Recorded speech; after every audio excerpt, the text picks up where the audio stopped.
So there is a possibility of an upset in the SEC this week that is not Alabama Bandy. Mississippi State is traveling to Texas A&M. Now, needless to say, last week Mississippi State had a tough one against University of Tennessee. My balls got taken to the limit. They didn't take Mississippi State to the limit. Mississippi State took them to the limit. Texas A&M, on the other hand, had a defensive duel against Auburn, and they got taken to the limit as well, but not quite the same way. I mean, so Miss Texas A&M, being where they're ranked, are looking very beatable. I like me some Mike Elko. I do. I like me some Jeff Lebby. I do. Both those coaches have proven that they can turn teams into something scary. You take a look at Mike Elko, what he did at Duke. What he did last season, his first season at Texas A&M, he took them 8-5. Took a team that Jimbo Fisher, that had such a pedigree, couldn't get out of first year. He's taken them and put them into the spot where keep talking about them going to the playoffs. You didn't hear that talk with Jimbo. And then you've got Mr. Lebby. Comes into a bad situation, went 2-10 last year, 0-8 in the conference. This is Mississippi State. This is not a team that is used to winning. It does not have the money going towards it like A&M does. But Jeff Lebby, son-in-law of Art Briles, who helped teach Heupel the offense that Heupel's been winning with, is 4-1 this season. And people are scared of Mississippi State.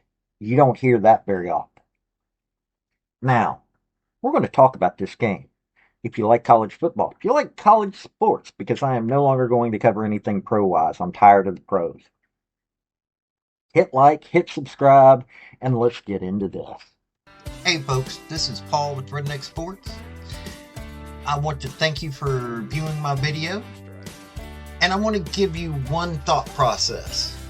There was a famous coach at the University of Tennessee by the name of General Robert Neyland.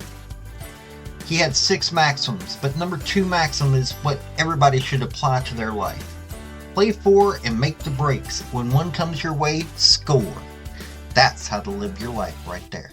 So, since the Bulldogs are visiting, let's talk about them. Blake Shippen, 85 of 129, 65.9% completion rate. He's thrown 8 touchdowns, 3 interceptions, been sacked 11 times. So he's got a very weak offensive line.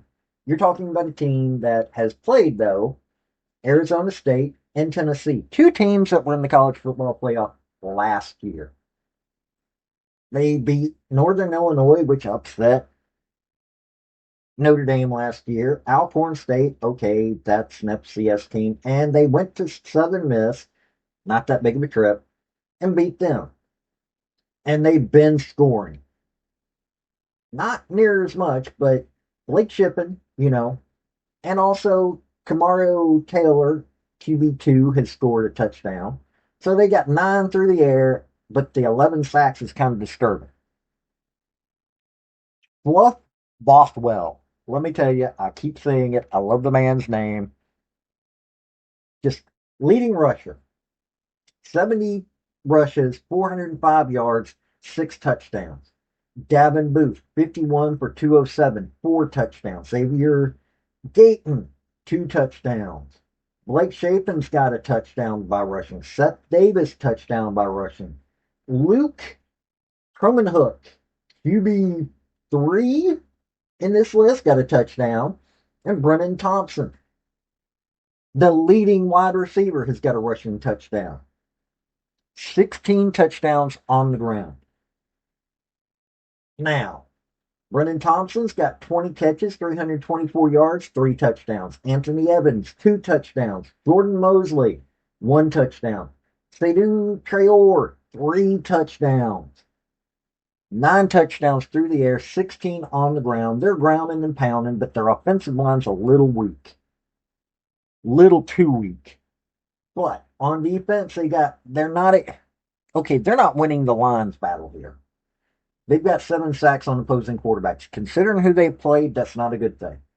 But they got 18 pass deflections, 7 interceptions. None of them returned for touchdowns, but still. 4 forced fumbles, 3 fumble recoveries. Isaac Smith, this is showing they're getting into the secondary a little too much. Isaac Smith and Jaron Manning are the top 2 tacklers, 28 and 27 respectfully. Now, Manning's got 4 pass deflections. Smith has got 1. Both have an interception. And you've also got a linebacker, Zachary Tillman, who's got 23. That's also got a interception that he ran back 26 yards but didn't get a touchdown. He's also got a sack. Not winning at the lines, unfortunately, but they're still slamming it in. Defense, they're knocking around the balls. They're keeping the balls out of the opposing team's hands. And 7 interceptions is pretty good. Along with, 7 sacks, that's not as good compared to who they played. On penalties, they're not that disciplined. They're 47 for 427 yards, so they're averaging about 85 yards a game in penalties. But still, Blake Shapen is still getting the ball out there. It's the same kind of offense that you see from Tennessee. You see what Josh Heupel's able to do. Mississippi State's getting slightly worse players than Tennessee, and hey, they're currently 4-1. This is a very, very scary offense right here, even though you can get through that line. They've got some dudes on receiving, and you're talking about some longs. Rushing wise, okay, they're getting 20 something yard rushes are top. But Brennan Thompson's got a 58-yard long. Anthony Evans, 57-yard long. Jordan Mosley, 75 yards. Seydou Traore, 57. Aiden Williams, 48. So their top 5 receivers are making some explosive plays. If you're thinking you're going to shut down this run game, all of a sudden you've got dudes that can catch the ball and can get it where they need to get it. Very scary offense is that Browse Beer offense. Something scary. Now, for Texas A&M Aggies, Marcel Reed. Here's the name. A lot of people have been starting to talk about him. 73, 121, 60.3 completion rates, thrown 9 touchdowns, 2 interceptions, only been sacked 5 times. Miles O'Neill, his backup's thrown for 101 yards, 4 of 7, so he's 57.1%. 1 touchdown, 1 interception, and 1 sack. So 10 through the air. So you would think they're relying on their run game. They're relying on one person. Lebby and Moss, 54 carries, 307 yards, 5 touchdowns. Long at 38. Reuben Owens, their second leading rusher, 18 of 134, but no touchdowns. Marcel Reed's 32 of 119, got a touchdown. E.J. Smith, 5 for 31, got a touchdown. They only got 7 on the ground. They're not doing, they've got 10 through the air. Mario Cravers, 24, 477, 4 touchdowns, 86-yard long run. Casey Concepcion. If you don't remember that name from last year, he played at NC State. They got him at Texas A&M. Hey, that money. 20 of 340, 3 touchdowns. So 130 yards less, 4 less catches, but just 1 touchdown less. He's got along at 45. Terry Bussey's got a touchdown. Theo Mellon Orstrom, tight end's got a touchdown. Nate Boerkircher, a touchdown. So 10 through the air, 7 on the ground, this offense isn't scoring near as much, and their offensive line is holding fairly decent. On defense, they're able to get to the opposing quarterback a lot more. 14 touchdowns. You're seeing Mississippi State win, even though they're getting to Blake Chapin. So this might be negated. 13 pass deflections, only 1 interception. So they can somewhat do things there. Got 3 forced fumbles, 1 fumble recovery. Now, they're taking them out at the line, though. Torian York has got 24 tackles, 1 sack, 1 pass deflection. Will Lee, 21 tackles, 2 pass deflections. Albert Regis got 20 tackles, 1 sack, 1 pass deflection. So, they're getting what they need to get. And on penalties, you're looking at 38 of 309, 77 yards per game. They're a little bit better disciplined. One of their leading interceptors is Scooby Williams. I love that name. You're looking at an offense that's not scoring near as much, but they're getting yardage. 307 for Lebby and Moss, 5 touchdowns. Mario Craver's got 477. Casey Concepcion's got 340. You're looking at a team that beat Notre Dame at Notre Dame, just beat Auburn, beat Utah State, which is not that bad of a team, but their defense is not holding up that well. Yes, they're a top 10 team. Right now, they're currently ranked 6th. But there's a lot of weakness to be seen there when it comes to scoring.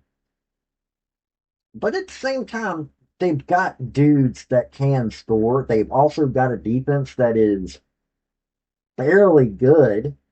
You're going to have a hard time getting through that line, but when you do, their secondary is not doing as good. So, yeah, you're looking at this is going to be an interesting game. This is going to sound like I'm waffling.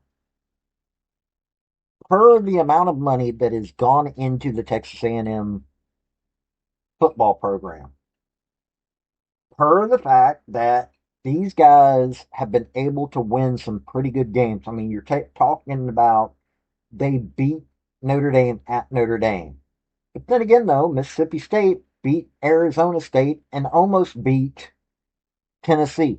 All 3 of those were in the college football playoff last year and are still pretty good teams this year. Not necessarily what they were last year. This is an upset game. I don't even want to call it. Like I said, Texas A&M should win, but that's not a guarantee. By any stretch of the imagination is that a guarantee. Jeff Lebby has the right offense, and it looks like he's got the right players for what he needs to have. Mike Elko has got the right players. He's a very good coach. He is far better than Jimbo Fisher, in my opinion. This is a clash of 2 teams that are probably fairly ensconced in the second tier, if not trying to reach into top tier of the SEC. I wouldn't want to play either one of these teams if I was a college coach. So I'm not even going to call this. This is too much of an upset looking to happen because Texas A&M is so highly ranked. But Mississippi State is looking way too good. Them taking Tennessee to the line like they did, them beating Arizona State, yes, it was a home game, and well, they're going to be in the home of the 12th man at Texas A&M. They don't have the cowbells going to be coming out. I want to see what they do away from home. This is a tough road test for this Mississippi State team. Texas A&M can go on the road and win. Mississippi State's got to prove it. But Mississippi State also looks like they could do it if they wanted to. You tell me what you think. This has been Paul with Redneck Sports. Y'all have a good day now. Bye. I want to thank you for watching my video. And if you like what you saw, like, subscribe, and comment. Y'all have a good day now.